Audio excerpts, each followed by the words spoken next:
ang alamat ng mangga. Noong unang panahon, sa isang maliit na baryo sa gilid ng bundok, may isang masayahin at mabait na dalaga na ang pangalan ay Rosa. Kasama niya sa bahay ang kanyang inang may sakit.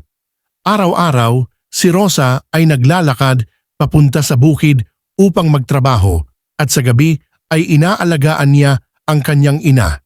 Bago tayo magpatuloy sa ating kwento, kung mahilig kayo sa mga kagaya nitong kwento, maaari bang pakisubscribe ang ating channel at huwag kalimutang i-like ang ating video. Malaking tulong ito para sa katulad kong content creator. Maraming salamat at magpatuloy na tayo. Isang mainit na hapon, habang si Rosa ay nagwawalis ng kanilang bakuran, may isang matandang babae na dumaan sa kanilang bahay. Payat na payat ito, may baston at halatang pagod na pagod. Iha, wika ng matanda, maaari bang makahingi ng kaunting pagkain at tubig? Ngumiti si Rosa at agad na tumango.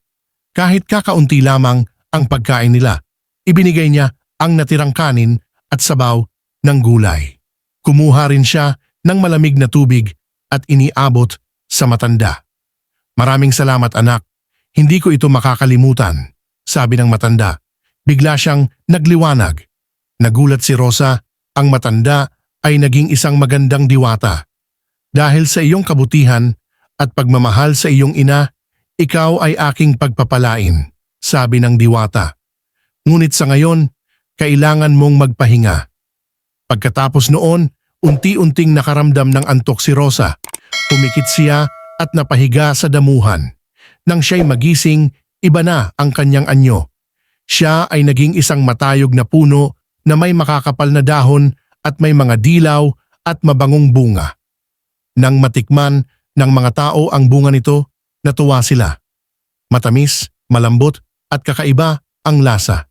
Tinawag nila itong mangga mula sa pangalan ni Marosa, isang babaeng mabait, mapagbigay at mapagmahal. Simula noon, itinanim na ang mga bunga ng mangga sa iba't ibang panig ng bayan. At tuwing panahon ng anihan, naaalala ng mga tao si Rosa, ang dalagang naging puno ng mangga na hanggang ngayon ay nagbibigay ligaya at sarap sa lahat. Wakas.